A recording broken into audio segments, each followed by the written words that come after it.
Hola a todos y bienvenidos un hermoso día más al canal de Perros de la Guerra.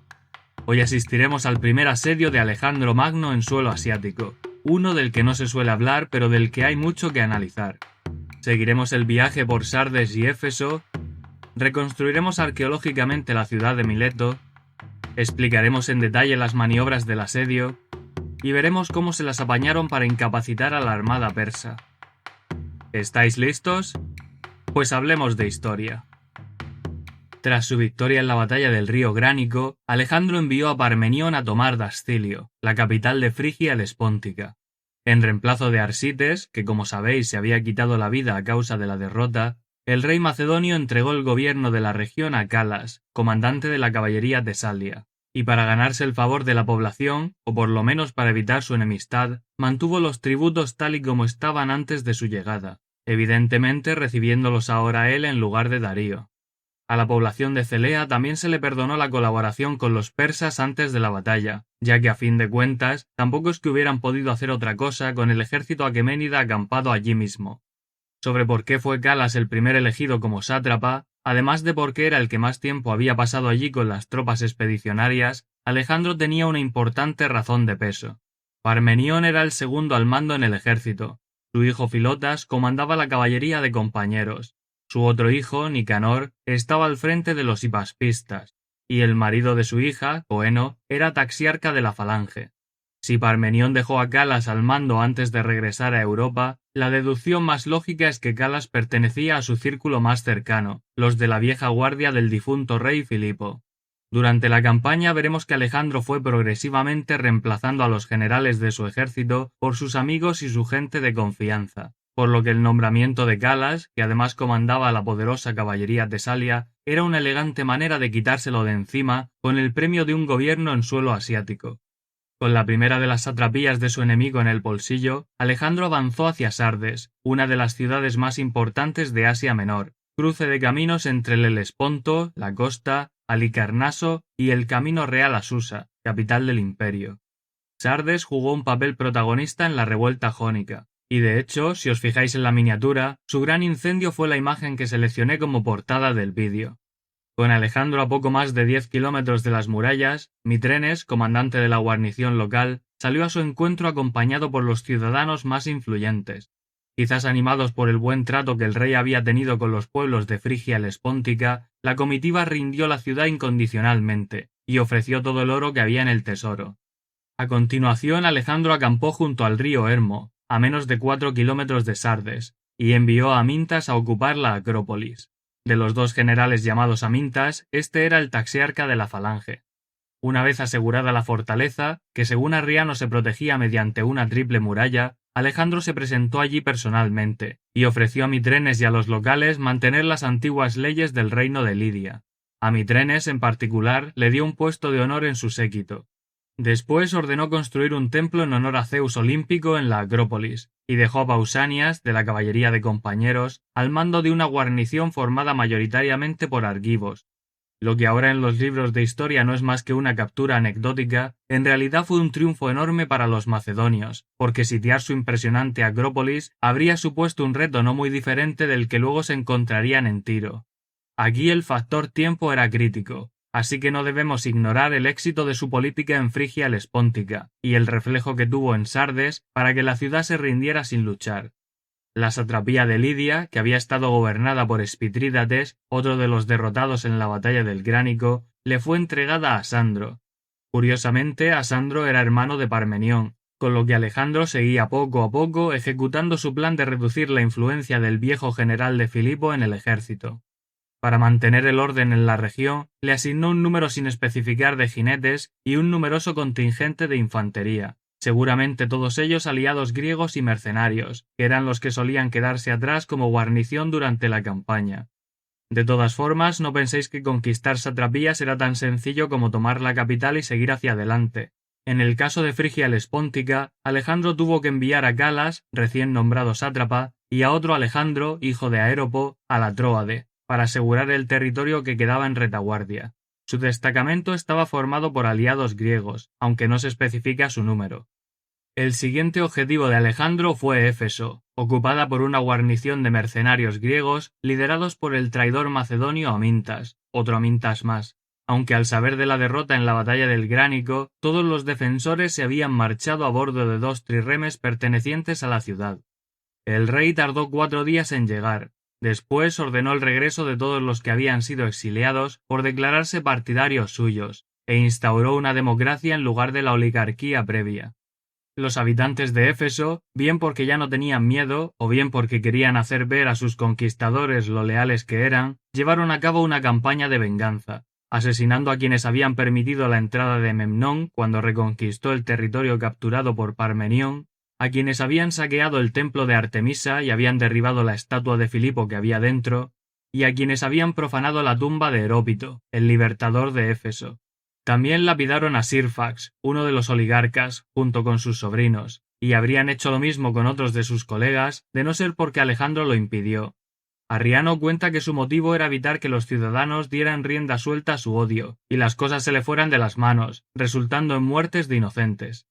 Ese templo de Artemisa que he mencionado no es otro que el considerado como una de las 7 maravillas del mundo antiguo.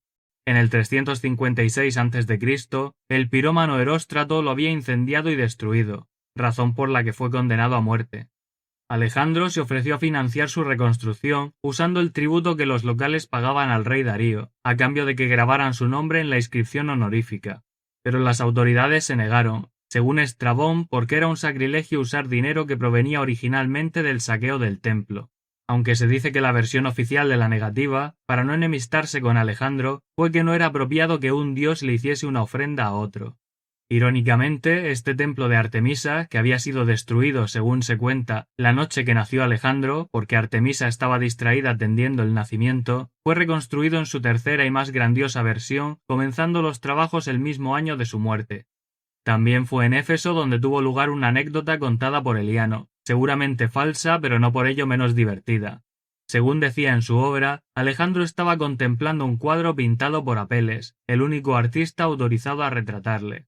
Muy probablemente se trataba del célebre cuadro en el que aparecía montando a Bucéfalo y sosteniendo un rayo en la mano, como si fuera la encarnación de Zeus.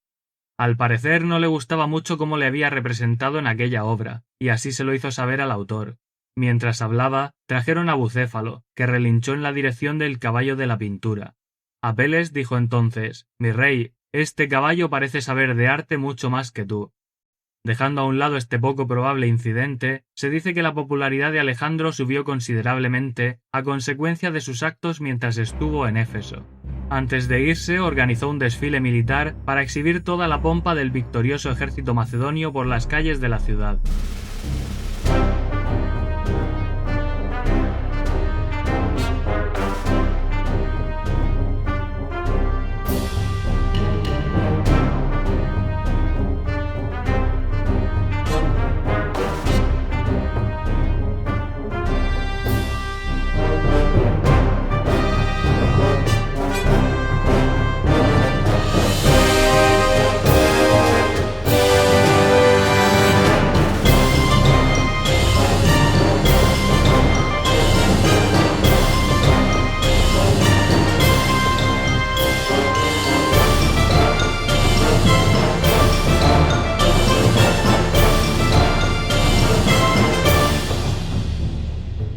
Y mientras veis desfilar a las tropas, aprovecho para recordaros lo importante que es para mí y para el canal, que si os gusta el contenido, os suscribáis y activéis la campanita que os avisa cuando posteo un nuevo episodio.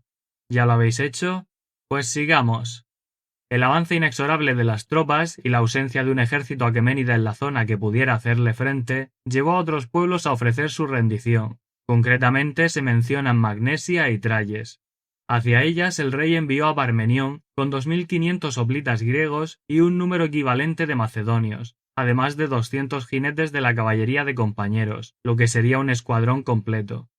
Dado que cada batallón de falangitas se componía de 1.500 hombres, cabe la posibilidad de que Arriano esté simplificando la narración y fueran en realidad 3.000 los efectivos macedonios, aunque también es posible que se tratase de un batallón de falangitas y uno de hipaspistas, que sumarían exactamente los 2.500 que se indican. A Alcímaco le asignó un contingente similar para tomar las ciudades eolias y jonias que continuaban bajo control persa. Sus instrucciones eran las de reemplazar las oligarquías locales por democracias, siguiendo el ejemplo que él había dado en Éfeso. Al día siguiente a la partida de ambos destacamentos, Alejandro tomó al resto de la infantería, los arqueros, los agrianos, la caballería tracia y 4 escuadrones de compañeros, incluyendo el real, y puso rumbo a Mileto, la ciudad más importante de Asia Menor. Precisando el recuento, y siguiendo el razonamiento de antes, habrían sido 6.000 falangitas, 1.000 hipaspistas, al menos 4.000 hoplitas griegos, 1.000 agrianos y arqueros, 150 jinetes tracios y unos 1.000 compañeros. Si hacemos zoom sobre la ciudad de Mileto, y conocéis aunque sea muy por encima su historia, lo primero que uno se pregunta es ¿dónde están sus célebres puertos? ¿Dónde está la isla del Hade? O más grave aún, ¿dónde está el agua? En Google Earth ya se intuyen algunas de las siluetas, pero si activamos las curvas de nivel, algunas de nuestras preguntas se responden solas. Aquí está la isla del Hade, y por aquí se empieza a adivinar la península donde estaba la ciudad de Mileto. El río Meandro fue el culpable de la colmatación de la bahía, pero siguiendo el fantástico artículo que os dejo en la bibliografía, podemos viajar hacia atrás en el tiempo. Fijaos, esta es la línea de costa actual. Esta es la del año 1500, cuando Mileto todavía tenía acceso al mar y el lago Bafa era conocido como el lago de Mileto. La del año 1000 nos muestra ya la isla del Hade y la península de Mileto. Aquí veis la costa del año 300, cuando Miunte aún tenía acceso al mar. La del año 0, con Priene aún conservando su puerto. La del 300 a.C., que es la de nuestra narración. Y para vuestra curiosidad, os incluyo también la del 800 a.C., durante el periodo arcaico, y la del 1500 a.C., durante la Edad del Bronce. Pero como he dicho, la que a nosotros nos interesa es la del 300 a.C., así que vamos a hacer zoom sobre la península de Mileto. Reconstruyendo la ciudad a partir de las evidencias arqueológicas tendríamos la muralla, cerrando el acceso con al menos 2 puertas conocidas y bordeando todo el perímetro a excepción de los puertos occidentales. El teatro, en la ladera de la colina donde está el posterior castillo bizantino, 3 mercados identificados como norte, sur y oeste, y el estadio. Además, Estrabón menciona 4 puertos, que serían los siguientes conforme a los nombres que los arqueólogos les han dado: el puerto del León, el puerto del Teatro, el puerto de Umei Tepe y el puerto oriental. Pasando ahora a la reconstrucción, cuando llegó Alejandro, capturó la ciudad extramuros al primer asalto, puesto que había sido evacuada por la guarnición. Allí acampó, mientras Egesístrato, el comandante de las defensas de Mileto, le enviaba repetidos mensajes ofreciendo la rendición de la ciudad. Pero antes de que Alejandro se hubiera decidido, el caudillo persa cambió de idea, al saber que la flota chipriota y fenicia se estaba aproximando. Esto tiene una doble lectura. O tuvo miedo por lo que pudiera pasarle si Alejandro se marchaba de allí y le acusaban de traidor, o vio su salvación en la abrumante superioridad naval de sus aliados. Cualquiera que fuese su motivación, Nicanor, el almirante griego, se adelantó a la armada enemiga y ancló sus 160 trirremes en la isla del Hade. Para contribuir a su defensa terrestre, Alejandro transportó hasta allí a los tracios y a otros 4.000 aliados. Los aliados eran claramente hoplitas griegos. Los tracios no sabemos si se refiere a los jinetes o a la infantería, pero el hecho de que no especifique podía interpretarse como que se trataba de la caballería, ya que la había mencionado expresamente unas líneas antes. Eso obligó a las 400 naves de la flota persa a atracar al norte de la bahía, ya que los puertos de Mileto no eran seguros, con la armada griega acechando. En ese momento se cuenta que Parmenión tuvo otra de esas célebres conversaciones con Alejandro, en la que le aconsejó librar una batalla naval, principalmente porque había visto un águila descender y posarse en la costa, detrás de los barcos griegos, lo que para él significaba que Zeus estaba de su lado. Además de este absurdo argumento, también alegó que no arriesgaban gran cosa, pues si ganaban tendrían control absoluto del mar, y si perdían seguirían estando navalmente incapacitados. También tuvo el detalle de ofrecerse para embarcar y combatir junto a los marinos. Alejandro, al igual que hizo antes de la batalla del Gránico, le dijo con elegantes palabras que aquello era una estupidez y que se callara. Contra sus argumentos esgrimió que no tenían opciones contra una flota mucho más numerosa y experimentada como la de los chipriotas y los fenicios. que si perdían, arriesgando tontamente 160 trirremes griegos, sus aliados al otro lado del Egeo tendrían toda la razón del mundo para cabrearse con Macedonia. Y haciendo gala del mismo talento que poseía el gran Fabio Máximo de la Segunda Guerra Púnica, alegó que si el águila se había posado en la costa, significaba que debían luchar en tierra para obtener la victoria. Así que cada uno interpretaba los signos de los dioses como le daba la gana. La guarnición de mercenarios de Mileto envió un tal Glaucipo para proponerle a Alejandro la neutralidad de la ciudad, permitiendo el acceso a sus murallas y puertos tanto a la flota persa como al ejército macedonio. Alejandro replicó diciéndoles que se preparasen para luchar al amanecer. Estaba claro que con lo volátiles que eran las lealtades en ese tiempo, y con lo vulnerable que era Mileto a un bloqueo naval siendo una península, no tenía ningún sentido dejarla atrás como base neutral.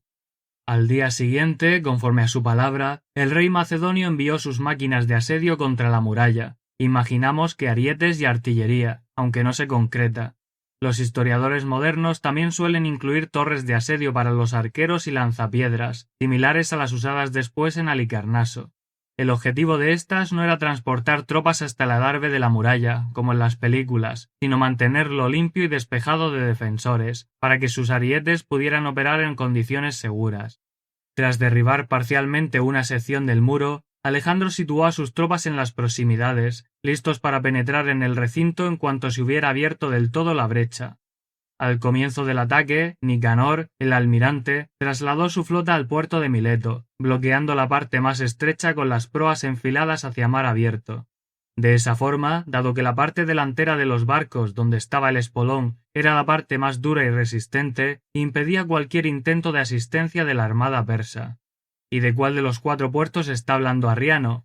Por el contexto se entiende que se trata del puerto del León, pero 160 trirremes exceden con mucho lo que sería necesario para esa tarea.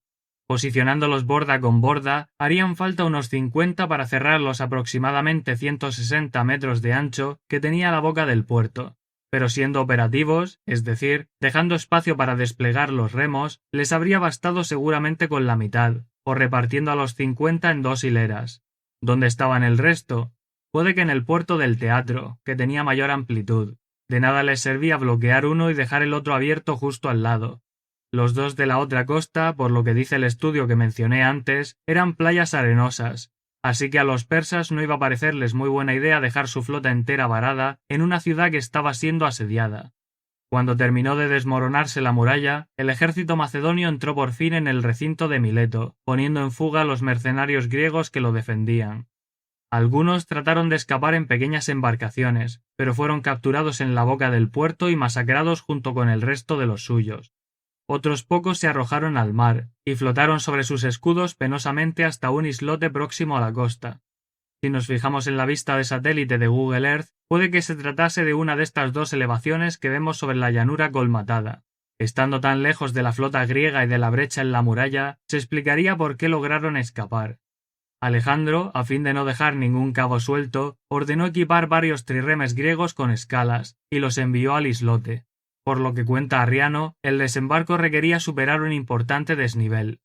Pero cuando vio la determinación de los defensores, no sabemos si antes o después de iniciar el asalto, sintió lástima y pactó con ellos, aceptando a 300 en su ejército. Un número de hoplitas que nunca pasa desapercibido, y que nos trae recuerdos de una de las batallas más míticas de la historia. En cuanto a los habitantes de Mileto, el rey macedonio les perdonó la vida, y les concedió la libertad, lo que en el vocabulario politizado de Arriano significa que instauró una democracia. Pese a que la ciudad estaba bajo control, aún restaba el problema de la armada persa, atracada en la costa del monte Mícale. Todos los días las naves chipriotas y fenicias se aproximaban al puerto de Mileto, esperando atraer a los griegos a un enfrentamiento a mar abierto. Pero su situación era bastante incómoda, porque la fuente de agua más próxima a su atracadero era el río Meandro. En aquellos días, de nuevo según el artículo del Instituto danés, la desembocadura habría estado próxima a la ciudad de Brienne. Alejandro, consciente de esta debilidad, envió a filotas con la caballería de compañeros y 3 batallones de infantería, para impedir que el enemigo pudiera acercarse al río. Viendo que los griegos no querían luchar, y que además les estaban haciendo pasar penurias, la flota persa se retiró a Samos, para aprovisionarse de comida y agua. Poco después regresó a Mileto, y se situó nuevamente frente al puerto. Esta vez enviaron una avanzadilla formada por 5 barcos, esperando sorprender a los griegos cuando las tripulaciones se hallaban ausentes por estar los marineros forrajeando. Alejandro, a toda prisa, reunió a los hombres que encontró disponibles y consiguió tripular 10 de los trirremes, enviándoles de inmediato a interceptar al enemigo. Perdido el factor sorpresa, y ahora seriamente amenazados, los 5 barcos persas dieron media vuelta y regresaron con el resto de la flota, aunque se dice que el trirreme de los yaseos, al parecer bastante más lento que los otros, fue capturado antes de poder escapar. El que una de las naves procediera de esta ciudad de Caria nos dice que aunque Arriano se refiere a la flota persa como la flota de los chipriotas y los fenicios, incluía barcos de otros muchos lugares. En la invasión de Jerjes, el contingente más numeroso era el que combinaba a fenicios y sirios, seguido de los egipcios y luego de los chipriotas. Los egipcios se habían alzado contra Darío poco antes de la invasión de Alejandro, por lo que si sus naves no estaban presentes, fenicios y chipriotas serían los que más barcos habrían aportado a la causa, de ahí que Arriano abrevi mencionándoles solo a ellos. Tras este sonoro fracaso, sin poder sacar partido de su abrumadora superioridad numérica, la armada aqueménida se retiró definitivamente de Mileto. Una pequeña victoria moral de los griegos, que sin embargo provocó la decisión de Alejandro de desbandar la flota, según Arriano por falta de dinero, cosa que ya comentamos en el vídeo anterior, y por su escasa utilidad ante el dominio marítimo del enemigo. Los historiadores modernos coinciden en que estratégicamente fue una mala decisión. Primero, porque como acabamos de ver en Mileto, la flota podía ser muy útil, por mucho que estuviese en inferioridad ante los persas.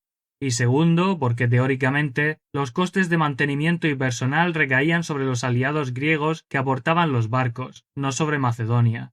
Además, a estas alturas de la campaña, cuesta creer que el dinero aún fuese un problema, teniendo 2 satrapías en su poder. Alejandro se había permitido el lujo de ofrecerse a pagar la reconstrucción del templo de Artemisa, solo para que grabaran su nombre en la inscripción, y unos meses más tarde financió la formación de otra flota sin que ello le supusiera mayor esfuerzo o drama. La justificación más sugerida por los autores modernos, que no creen que alguien como él pudiera cometer un error tan obvio, es que no se fiaba de la armada griega. El oro persa llevaba generaciones manipulando a estos pueblos a su voluntad, y existía la posibilidad de que les sobornaran para dilapidar la campaña. Como explica Stephen Inglis, cuanto más avanzara Alejandro en suelo asiático, alejándose del mar, menos influencia tendría sobre la flota griega, y más probable era una deserción. De hecho, según Diodoro, no envió a casa todos los barcos, sino que retuvo 20 trirremes atenienses para apoyar sus operaciones, algo que se parece mucho a tomar rehenes para garantizar el buen comportamiento de los suyos al otro lado del Egeo. Sea como fuere, Alejandro tenía muy claro cómo pensaba hacer frente a la armada persa sin tener una flota propia, y era privándoles de todos los puertos del Mediterráneo. Pensad que los trirremes eran barcos pequeños para la cantidad de remeros y en ocasiones soldados que llevaban a bordo. No tenían mucho espacio para provisiones y eso acortaba considerablemente su autonomía, así que no podían operar sin un puerto aliado cerca. Eso significaba que si Alejandro se hacía con toda la costa de Asia Menor, el mar Egeo quedaría fuera de su alcance. Con este plan en mente, el siguiente objetivo debía ser la satrapía de Caria, donde estaban 3 de las 6 colonias dorias, incluida la poderosa Licarnaso. Para elevar la dificultad del reto, se encontraba allí atrincherado el mejor general de Darío, Memnón de Rodas, decidido a ponerle las cosas aún más difíciles a nuestro protagonista. Y hasta aquí el vídeo de hoy. Si queréis saber la respuesta a la pregunta del episodio anterior, fue Quinto Cecilio Metelo, conocido como Macedónico, quien se llevó a Roma las estatuas de los jinetes fallecidos en la batalla del Gránico. Así que enhorabuena a los que acertasteis. Muchas gracias a los miembros del canal por su más que generoso apoyo al proyecto, y a todos os espero con un arco desde lo alto de la muralla de Halicarnaso. Que tengáis un buen día, un saludo y hasta la próxima.